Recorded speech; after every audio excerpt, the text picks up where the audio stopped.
ఇంటికి వచ్చేటప్పటికి గదిలో మొత్తం మంచిగా పడుతున్నాడు. చెప్పండి. నా పేరు లక్ష్మణ్ అండి. నేను రాత్రి 1 గంటకు వచ్చాను అన్నవరం నుంచి. నేను చెరువులు చేస్తాను, చిరుపులు తీసుకుని వచ్చాను. 1 గంటకు తిరగనం తినేసి చెరువుల దగ్గరికి వెళ్ళి నేను మార్నింగ్ 7 గంటలకు వస్తాను, నాకు లంచ్ రెడీ చేసి పెట్టంటే సరే బాబు అని చెప్పేసి అండి. సో అక్కడ నేను చెరువుల దగ్గరికి వెళ్ళిన తర్వాత అక్కడ కరెంట్ లేదు. సీడేమో శాంపుల్ కింద చెరువులో కట్టేసి సరే ఇంటికి ఫ్రెష్ అయ్యి ఇంటికి పడుకుని పొద్దున్న వెళ్దాం అని చెప్పి ఇంటికి వచ్చినప్పుడు తలుపులన్నీ చేస్తున్నాయి. ఫోన్ చేస్తే ఫోన్ లిఫ్ట్ చేయలేదు. బెడ్రూమ్ విండో దగ్గరికి వెళ్ళి విండో ఓపెన్ చేస్తే ఫోన్ చేస్తుంటే ఎత్తట్లేదు. అదే అని గట్టిగా వస్తే అప్పుడు లేచింది.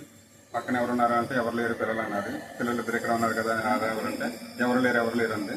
నేను మొబైల్ టార్చ్ లైట్ వేసి చూసేటప్పటికి ఎవరు లేరు, నువ్వు కావాలని అర్థం చేసేస్తున్నాను, నీకు మర్చిపోయిందా తెచ్చెక్కిందా అర్ధరాత్రిలో వచ్చి కేకలేస్తున్నాం అన్నది. అదే స్పీడ్లో నేను ఆ డోర్ ఈ డోర్ లాక్ చేసేసి మా ఇంటి వనరుని అందరికీ పిలిచాను. తర్వాత అన్నయ్యలకి వాళ్ళ అమ్మాయి వాళ్ళ నాన్నగారికి తమ్ముడికి వాళ్ళందరికీ ఫోన్ చేసి పిలిపించాను. ఎన్నేళ్ళు బట్టి వస్తున్నాడు అబ్బాయి గారు? ఈ అబ్బాయి అయితే తను పిఎస్ఆర్ లా కాలేజీలో కంప్యూటర్ ఆపరేటర్గా చేసేది. అప్పుడు తను స్టూడెంట్, అందులో స్టూడెంట్. అంతకుముందు అందరూ స్టూడెంట్స్లే కదా, ఫోన్ చేస్తుంటారు మేడం ఎగ్జామ్ ఎప్పుడు, ఫైన్ ఫీజు ఎప్పుడు, అది ఇది అని అడిగేవారు, అలాగే అడుగుతూ ఉండేవారు.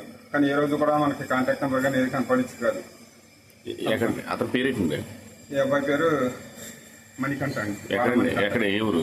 ఇక్కడ రామారావుపేట అంటే అండి. రామారావుపేట.